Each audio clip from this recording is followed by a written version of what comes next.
দীঘা থেকে দার্জিলিং মহিলাদের ফ্রিতে বাস যাত্রা, বড় ঘোষণা সরকারের। মুখ্যমন্ত্রী কড়া নির্দেশ, আগামী শনিবার থেকে রাজ্য জুড়ে ব্যাপক অভিযানে নামার নির্দেশ পুলিশকে, সংকল্প পূরণ শুভেন্দু সরকারের। রাজ্যে সপ্তম পে কমিশন এজেন্ডায় থাকলেও আপাতত ডিএ নয়। বড় ঘোষণা, নতুন সরকারের আমলে সামনের মাস থেকে বন্ধ হয়ে যাচ্ছে এই ভাতাগুলি। রাজ্যে তার সবচেয়ে দুর্বল ও অসহায় বিজেপি সরকারের বিরুদ্ধে ক্ষোভ উগড়ে দিলেন মমতা। কাউন্টডাউন শুরু, সময়ের আগে ভারতে ঢুকলো বর্ষা, কলকাতায় আসছে ঠিক এই সময়। দেয়া হতো এককালীন 25,000 টাকা, রূপশ্রী প্রকল্প নিয়ে বড় সিদ্ধান্ত শুভেন্দু সরকারের। রাজ্যে চালু হলো সপ্তম পে কমিশন, বড় ঘোষণা শুভেন্দু সরকারের। 1 জুন থেকে মিলছে যুবশক্তি প্রকল্পে 3,000 টাকা, বেকার ভাতা পেতে করতে হবে নতুন আবেদন। বছরে পাবেন 6,000 টাকা। বাংলায় শুরু মোদী সরকারের নতুন ধামাকা প্রকল্প, জানুন আবেদনের উপায়। বাংলায় লাগু জাতীয় শিক্ষানীতি, বেসরকারি শিক্ষা প্রতিষ্ঠানগুলিকে কড়া বার্তা শুভেন্দুর।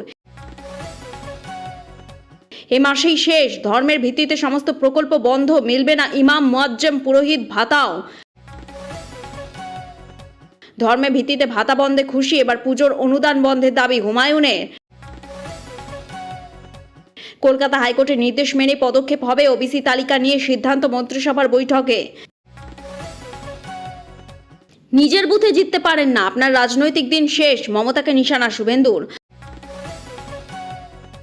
মাথা ভাঙায় গ্রেফতার তৃণমূল কাউন্সিলর, বলে নতুন সরকারে উপহার পেলাম। বাংলায় চালু হচ্ছে জল জীবন মিশন, কেন্দ্রের সঙ্গে মৌস্বাক্ষর রাজ্যের। মেধাবী পড়ুয়াদের পাশে মুখ্যমন্ত্রী, আজ থেকে রাজ্যে চালু বিবেকানন্দ মেরিট স্কলারশিপ। 3 তলার অনুমতি নিয়ে 6 তলা, হাওড়ায় বেআইনি নির্মাণ গুড়িয়ে দিল পালাবদলে বুলডোজার। সরকারি নির্দেশিকায় খা করছে শতাব্দী প্রাচীন গরুহাট, মাথায় হাত, এলাম বাজারে। এতক্ষণ শুনছিলেন সংবাদ শিরোনাম, এবার আসছে বিস্তারিত খবরে। ভিডিওটি ভালো লাগলে লাইক করুন এবং আমাদের ইউটিউব চ্যানেলটি সাবস্ক্রাইব করুন। দীঘা থেকে দার্জিলিং মহিলাদের ফ্রিতে বাস যাত্রা, বড় ঘোষণা সরকারে। মহিলাদের জন্য বড় সিদ্ধান্ত নতুন সরকারে। 1 জুন থেকে সরকারি বাসে বিনামূল্যে যাতায়াত করতে পারবেন মহিলারা। সোমবার মন্ত্রিসভার বৈঠকে এই সিদ্ধান্ত শিলমোহর দেওয়া হয়েছে। প্রশ্ন উঠছিল, দূরপাল্লার সরকারি বাসে কি মহিলারা বিনামূল্যে যাতায়াত করতে পারবেন? এদিন মন্ত্রিসভার বৈঠকের পর মন্ত্রী অগ্নিমিত্রা পাল স্পষ্ট করে দিলেন, যে কোনো দূরপাল্লার সরকারি বাসে মহিলারা বিনামূল্যে যাতায়াত করতে পারবেন। বিধানসভা নির্বাচনের প্রচারে বিজেপি জানিয়েছিলেন, রাজ্যে ক্ষমতায় এলে মহিলাদের জন্য সরকারি বাসে বিনামূল্যে যাতায়াতের সিদ্ধান্ত নেওয়া হবে। বিজেপি সংকল্পপত্রে সে কথা উল্লেখ করা হয়েছিল। সেখানে মহিলাদের জন্য একাধিক পদক্ষেপের কথা বলা হয়েছিল। বিপুল সংখ্যাগরিষ্ঠতা নিয়ে ক্ষমতায় এসেছে বিজেপি। আর গত 9 মে মুখ্যমন্ত্রী পদের শপথ নিয়ে শুভেন্দু অধিকারী জানিয়ে দেন, সংকল্পপত্রের সমস্ত প্রতিশ্রুতি পূরণ করবে বিজেপি সরকার। মন্ত্রিসভার বৈঠকে কি সিদ্ধান্ত নেওয়া হলো? সরকার গঠনের পর এদিন মন্ত্রিসভার দ্বিতীয় বৈঠকে একাধিক সিদ্ধান্ত নেওয়া হয়। মন্ত্রিসভার বৈঠকের পর সাংবাদিক বৈঠক করেন নারী, শিশু ও সমাজ কল্যাণ এবং পুর ও নগর উন্নয়ন মন্ত্রী অগ্নিমিত্রা পাল। সেখানে তিনি জানিয়ে দেন, 1 জুন থেকে রাজ্যের যে কোনো সরকারি বাসে পশ্চিমবঙ্গের মহিলারা বিনামূল্যে যাতায়াত করতে পারবেন। কলকাতা থেকে দীঘা, শিলিগুড়ির মতো দূরপাল্লার সরকারি বাসেও এই সিদ্ধান্ত কার্যকর হবে কিনা তা নিয়ে কৌতূহল ছিল। সেই কৌতূহল দূর করে অগ্নিমিত্রা বলেন, দূরপাল্লার সরকারি যে কোনো বাসে মহিলারা বিনামূল্যে যাতায়াত করতে পারবেন। প্রসঙ্গত, কলকাতা থেকে দীঘা পর্যন্ত সরকারি নন এসি বাসের ভাড়া 150 থেকে 200 টাকার আশেপাশে, আর এসি বাসের ভাড়া 450 থেকে 900 টাকার মধ্যে। কলকাতা থেকে দার্জিলিং সরাসরি সরকারি বাস নেই। কোনো যাত্রীকে প্রথমে কলকাতা থেকে শিলিগুড়ি যেতে হয়, শিলিগুড়ি থেকে যেতে হয় দার্জিলিং। সব মিলিয়ে নন এসি বাসে কলকাতা থেকে দার্জিলিং যেতে খরচ পড়ে 500 টাকার কাছাকাছি, আর এসি বাসে খরচ পড়ে 1.5। 1 জুন থেকে মিলছে যুবশক্তি প্রকল্পে 3,000 টাকা, বেকার ভাতা পেতে করতে হবে নতুন আবেদন। পশ্চিমবঙ্গে ক্ষমতায় পালাবদলের পর নির্বাচনী প্রতিশ্রুতি পূরণে বড় পদক্ষেপ নিতে চলেছে নতুন বিজেপি সরকার। আগামী 1 জুন থেকে রাজ্যে বেকার যুবক যুবতীদের জন্য চালু হতে যাচ্ছে বহুল প্রতীক্ষিত যুবশক্তি প্রকল্প। এই প্রকল্পের আওতায় যোগ্য প্রার্থীরা প্রতি মাসে 3,000 টাকা করে বেকার ভাতা পাবেন। তবে এই আর্থিক সুবিধা পেতে গেলে চাকরি প্রার্থীদের সম্পূর্ণ নতুন প্রক্রিয়ায় যুবশক্তি ভরসা কার্ডের জন্য আবেদন করতে হবে। পূর্বতন তৃণমূল সরকারের আমলে রাজ্যে যুবশ্রী ও যুবসাথীর মতো বেকার ভাতা চালু ছিল। এর পাশাপাশি গত ফেব্রুয়ারিতেও বেকার ভাতার পরিধি বাড়ানোর ঘোষণা করা হয়েছিল। তবে রাজনৈতিক পট পরিবর্তনের পর এবার সম্পূর্ণ নতুন আঙ্গিকে যুবশক্তি প্রকল্প আনতে চলেছে বর্তমান সরকার। প্রশাসনিক সূত্রে খবর, পূর্বের তালিকায় নাম থাকলেও এই 3,000 টাকার ভাতা পেতে গেলে চাকরি প্রার্থীদের নতুন করে যুবশক্তি ভরসা কার্ডের জন্য আবেদন জানাতে হবে। আগের আবেদনকারীরা স্বয়ংক্রিয়ভাবে এই সুবিধা পাবেন না। পুরো প্রক্রিয়াটি স্বচ্ছ রাখতে রাজ্য সরকার খুব শীঘ্রই একটি নতুন ডেডিকেটেড অনলাইন পোর্টাল চালু করতে যাচ্ছে। ঘরে বসেই ডিজিটাল মাধ্যমে এই কার্ডের জন্য আবেদন করা যাবে। আবেদন প্রক্রিয়ার জন্য চাকরি প্রার্থীদের নির্দিষ্ট কিছু নথিপত্র প্রস্তুত রাখতে হবে, যার জন্য রয়েছে বয়সের শংসাপত্র, শিক্ষাগত যোগ্যতার প্রমাণপত্র, স্থায়ী বাসিন্দাদের প্রমাণপত্র এবং আর্থিক লেনদেনের জন্য ব্যাংক অ্যাকাউন্টে বিস্তারিত তথ্য। নতুন পোর্টাল চালুর বিষয়ে সরকার পক্ষে আনুষ্ঠানিক ঘোষণা এখনও বাকি থাকলেও প্রশাসনিক স্তরে জুনের শুরু থেকেই ভাতা প্রদানের প্রস্তুতি জোর কদমে চলছে। এই প্রকল্পের ফলে রাজ্যের লক্ষাধিক বেকার যুব সমাজ যেমন সাময়িক আর্থিক স্বস্তি পাবে, তেমনি নতুন পোর্টালে নতুন করে আবেদন প্রক্রিয়ার কারণে প্রকৃত চাকরি প্রার্থীদের কাছে সরাসরি সুবিধা পৌঁছানো সম্ভব হবে বলে মনে করছে সংশ্লিষ্ট। অসুবিধা হলেই ফোন করবেন, ঋণ আমি শোধ করব। ভবানীপুরে কাটমানি ইস্যুতে বড় বার্তা শুভেন্দুর। ভবানীপুরে তোলাবাজি কাটমানি নেওয়া আর চলবে না, দুর্নীতিগ্রস্তদের ঠিকানা এখন জেল। ভবানীপুরে মুখ্যমন্ত্রী হওয়ার পর এদিনই প্রথম ধন্যবাদ জ্ঞাপন অনুষ্ঠান উপলক্ষে বক্তব্য রাখলেন শুভেন্দু অধিকারী। সেখান থেকে ভবানীপুরে বাসিন্দাদের অভয় দিলেন। তাকে 15,000-এর বেশি ভোটে জেতানোর জন্য ভবানীপুরে বাসিন্দাদের ধন্যবাদ জানিয়েছেন তিনি। ভবানীপুরে এসে তার পুরনো বিধানসভা কেন্দ্র নন্দীগ্রামে অনুভব পাচ্ছেন, সে কথা মঞ্চ থেকে বলেন মুখ্যমন্ত্রী। রাজ্যের প্রাক্তন মুখ্যমন্ত্রী ভবানীপুরে ঘরের মেয়ে মমতা বন্দ্যোপাধ্যায়কে এবার ওই কেন্দ্রেই হারিয়েছেন শুভেন্দু অধিকারী। নন্দীগ্রামে জিতলেও ভবানীপুর থেকে তিনিই বিধায়ক হিসেবে বিধানসভায় শপথ বাক্য পাঠ করেছেন। নন্দীগ্রাম আসনটি তিনি ছেড়ে দিয়েছেন। রাজ্যের মুখ্যমন্ত্রী হওয়ায় ভবানীপুরে এদিন প্রথম সভা করলেন শুভেন্দু। সোমবার সন্ধ্যায় ক্যামাক স্ট্রিটের মঞ্চ থেকে ভবানীপুরে মানুষকে জেতানোর জন্য ধন্যবাদ কর্নিশ জানিয়েছেন। ভবানীপুরের তৃণমূল আমলে তোলাবাজি কাটমানি নেওয়ার বিস্তর অভিযোগ রয়েছে, সেই বিষয়ে এবার বার্তা দিলেন শুভেন্দু। বাসিন্দাদের ভরসা দিয়ে শুভেন্দু বলেন, তোলাবাজি কাটমানি গুন্ডা ভাতা ভবানীপুরে আর চলবে না। বাংলায় এখন ভয় আউট, ভরসা ইন। ভবানীপুরে বাসিন্দাদের কোনো সমস্যা পড়লে তার সঙ্গে যোগাযোগের কথাও বলেন শুভেন্দু। এদিন বলেন, আপনাদের একটা নম্বর দেব, অসুবিধা হলেই ফোন করবেন। ইমেল আইডি দেওয়া হবে বলেও তিনি জানিয়েছেন। ভবানীপুর এলাকার বিধায়কদের 7টি অফিস থাকবে আগামী দিনে। শুধু তাই না, ভবানীপুরে বাসিন্দারা কোনো সমস্যা পড়লে তার সঙ্গে যোগাযোগের কথাও বলেন শুভেন্দু। এদিন বলেন, আপনাদের একটা নম্বর দেব, অসুবিধা হলেই ফোন করবেন। ইমেল আইডি দেওয়া হবে বলেও তিনি জানিয়েছেন। ভবানীপুর এলাকার বিধায়কের 7টি অফিস থাকবে আগামী দিনে, সেখানেও বাসিন্দারা তাদের অভাব অভিযোগ জানাতে পারবেন। ভবানীপুরে মানুষ তার উপর ভরসা রেখেছেন, তাকে 15,000-এর বেশি ভোটে জিতিয়েছেন। সেজন্য একাধিকবার মঞ্চ থেকে শুভেন্দু অধিকারী ভবানীপুরে বাসিন্দাদের শুভেচ্ছা জানিয়েছেন। নিজেকে তিনি সাধারণ মানুষের ভাই বলে উল্লেখ করেছেন শুভেন্দু। এদিন বলেন, আপনাদের বিশ্বাসে মর্যাদা রাখবো, একটু সময় দিন, আপনাদের ঋণ আমি শোধ করব। এদিন তৃণমূল নেত্রী মমতা বন্দ্যোপাধ্যায়কেও কটাক্ষ করেছেন মুখ্যমন্ত্রী শুভেন্দু। তিনি জানান, মিত্র ইনস্টিটিউশনের 4টি বুথেই হেরেছেন মমতা, প্রত্যেকটিতেই বিজেপি লিড পেয়েছে। শুভেন্দুর কথা, যে নিজের বুথে জিততে পারেন না তাকে দরজা দেখিয়ে দিয়েছে বাংলার মানুষ। আপনার রাজনৈতিক দিন শেষ, টাটা বাই বাই, খতম, পুরা খতম করে দিয়েছে। মমতার রাজনৈতিক কেরিয়ার শেষ হয়ে গিয়েছে, রাজ্যের মানুষ তাকে দরজা দেখিয়ে দিয়েছেন, সেই কটাক্ষ করেছে। রাজ্যে চালু হলো 7ম পে কমিশন, বড় ঘোষণা শুভেন্দু সরকারে। সরকারি কর্মীদের জন্য খুশির খবর, অবশেষে রাজ্যে চালু হচ্ছে 7ম পে কমিশন। বিজেপি সংকল্প পত্রে ছিল সেই প্রতিশ্রুতির কথা। ভোট প্রচারে এই পে কমিশন গঠনের কথা বারবার বলেছিল বিজেপি। পালাবদলের পর সেই সিদ্ধান্ত আশায় ছিলেন কর্মীরা। এবার মুখ্যমন্ত্রী শুভেন্দু অধিকারী শপথ নেওয়ার 1.5 সপ্তাহের মধ্যে সেই পে কমিশন গঠনে মিলল অনুমোদন। সোমবার নবান্নে মুখ্যমন্ত্রী শুভেন্দু অধিকারীর নেতৃত্বে মন্ত্রিসভার বৈঠক ছিল।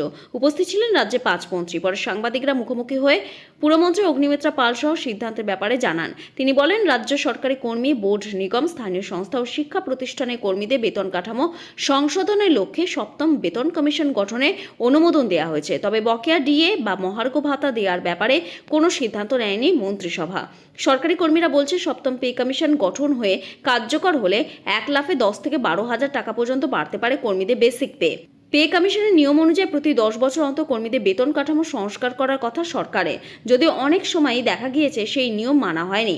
2016-র 1 জানুয়ারি 7ম বেতন কমিশন কার্যকর করেছিল মোদী সরকার। 7ম বেতন কমিশনে ন্যূনতম বেসিক পে হল 18,000 টাকা, সর্বোচ্চ বেসিক পে 2.5 লক্ষ টাকা ধার্য করা হয়েছিল। 7ম বেতন কমিশন গঠনকে স্বাগত জানালো সংগ্রামী যৌথ মঞ্চের প্রতিনিধিরা। তবে বকেয়া মহার্ঘ ভাতা নিয়ে সরকার আজ কিছু জানাবে এরকমই আশা ছিল সংগ্রামী যৌথ মঞ্চের প্রতিনিধিদের। তবে তারা এখনও আশাহত হননি। তারা সরকারের উপরই ভরসা রাখছে, যে কথা তাদেরকে দেওয়া হয়েছিল সেই কথা রাখবে সরকার। এ মাসেই শেষ, ধর্মের ভিত্তিতে সমস্ত প্রকল্প বন্ধ, মিলবে না ইমাম, মুয়াজ্জেম, পুরোহিত ভাতাও। ধর্মীয় শ্রেণীভিত্তিক সমস্ত প্রকল্প বন্ধ করল পশ্চিমবঙ্গ সরকার। সোমবার মন্ত্রিসভার বৈঠক শেষে ঘোষণা করলেন নারী ও শিশু কল্যাণ মন্ত্রী অগ্নিমিত্রা পাল। তিনি জানিয়েছেন, চলতি মাসে প্রকল্পের আওতায় সহায়তা মিললেও আগামী মাস থেকে তা সম্পূর্ণরূপে বন্ধ। এদিন অগ্নিমিত্রা স্পষ্ট ভাষায় বলেন, ধর্মীয় শ্রেণীবিন্যাসের ভিত্তিতে তথ্য ও সংস্কৃতি দফতর এবং সংখ্যালঘু বিষয়ক ও মাদ্রাসা শিক্ষা দফতরে প্রদত্ত সহায়তামূলক প্রকল্প বন্ধ হবে। এই মাসে চলবে, পরের মাস থেকে এটা বন্ধ করা হচ্ছে। এ বিষয়ে বিস্তারিত বিজ্ঞপ্তি দেওয়া হবে। বঙ্গে তৃণমূল জমানায় তোষণের রাজনীতিতে ভাতাকে হাতিয়ার করার সরব হয়েছিল বিজেপি। রাজ্যে অর্থনৈতিক শিরদাঁড়া রেউড়ি সংস্কৃতিতে নুয়ে পড়েছে বলে সরব হয় তৎকালীন বিরোধী দল। নির্বাচনের আগে ভাতা নয়, ভাতের ডাক দিয়েছিল বিজেপি। সংকল্পপত্রে কর্মসংস্থান এবং সুশাসনের প্রতিশ্রুতি দিয়েছিল পদ্ম ব্রিগেড। সেই পথে সরকার গঠনের 9 দিনের মাথায় বিরাট ঘোষণা অগ্নিমিত্রার। মুখ্যমন্ত্রী শুভেন্দু অধিকারীর নির্দেশে সাংবাদিক বৈঠকে একাধিক বড় ঘোষণা করেন নারী ও শিশু কল্যাণ মন্ত্রী। জানিয়ে দেন, ধর্মীয় শ্রেণীবিন্যাসের ভিত্তিতে তথ্য সংস্কৃতি দফতর এবং সংখ্যালঘু বিষয়ক ও মাদ্রাসা শিক্ষা দপ্তরে প্রদত্ত সহায়তামূলক প্রকল্প বন্ধ হবে। ফলত মনে করা হচ্ছে, মমতা আমলে চালু ইমাম, মুয়াজ্জেম, পুরোহিত ভাতাও বন্ধ হচ্ছে। বঙ্গের তৃণমূল জমানায় তোষণের রাজনীতিতে ভাতাকে হাতিয়ার করায় সরব হয়েছিল বিজেপি। রাজ্যে অর্থনৈতিক শিরদাঁড়া রেউড়ি সংস্কৃতিতে নুয়ে পড়েছে বলে সরব হয় তৎকালীন বিরোধী দল। এবার সেই মতোই সংস্কারমুখী পদক্ষেপ করে ধর্মের ভিত্তিতে বৈষম্যমূলক সমস্ত প্রকল্প বন্ধ করল সরকার। পূর্বতন রাজ্য সরকারের সামাজিক উন্নয়নমূলক প্রকল্পের অংশ হিসেবে পুরোহিত, ইমাম, মুয়াজ্জেমদের 1500 টাকা করে মাসিক ভাতা দেওয়া হতো চলতি বছর মার্চেই। তবে এই প্রকল্প ঘিরে বিতর্ক কম হয়নি। মমতা সরকারের বিরুদ্ধে তোষণের রাজনীতির অভিযোগ তুলে বারবার সরব হওয়া বিরোধী শিবির সরকারেই আসতে সেই সমস্ত ধর্মভিত্তিক প্রকল্প বন্ধ করে। সরকারি নির্দেশিকায় খাক হচ্ছে শতাব্দী প্রাচীন গরুহাট। মাথায় হাত ইলামবাজারের ব্যবসায়ীদের। একটা সময় শনিবারে ভোর হতেই জমে উঠত ইলামবাজার সুখবাজারে শতাব্দী প্রাচীন গরুর হাট। দূর দূরান্ত থেকে ট্রাকে, ভ্যানে কিংবা পায়ে হেঁটে গরু নিতে আসতেন ব্যবসায়ীরা। হাট চত্বরে সারি সারি গরুর ডাক, দরদামে কোলাহল আর ক্রেতা বিক্রেতাদের ভিড়ে যেন ছিল এলাকার সাপ্তাহিক উৎসবের ছবি। কিন্তু এখন সেই চেনা দৃশ্য অতীত। রাজ্যে পালাবদলের পর সরকারের নিষেধাজ্ঞায় কার্যত ফাঁকা ইলামবাজারের সুখবাজারে গরুহাট। সরকারি নির্দেশিকার পর জেলায় গরুহাটগুলিতে কড়া নির্দেশিকা চালাচ্ছে জেলা প্রশাসন।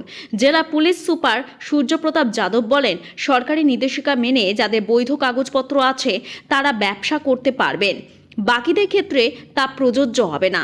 সরকারের নির্দেশিকা মেনেই সমস্ত নজরদারি দেখে হাটগুলি পরিচালনা হবে। জেলা বিভিন্ন প্রান্তে গরু হাটগুলিতে নজরদারি বাড়ানো হয়েছে।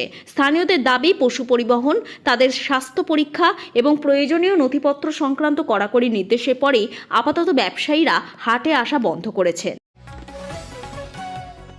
আমার থেকে খারাপ পুলিশ মন্ত্রী কেউ হবে না, পার্ক সার্কাস কাণ্ডে হুঁশিয়ারি শুভেন্দু। দলীয় রং না দেখে পুলিশকে পদক্ষেপের নির্দেশ মুখ্যমন্ত্রীর।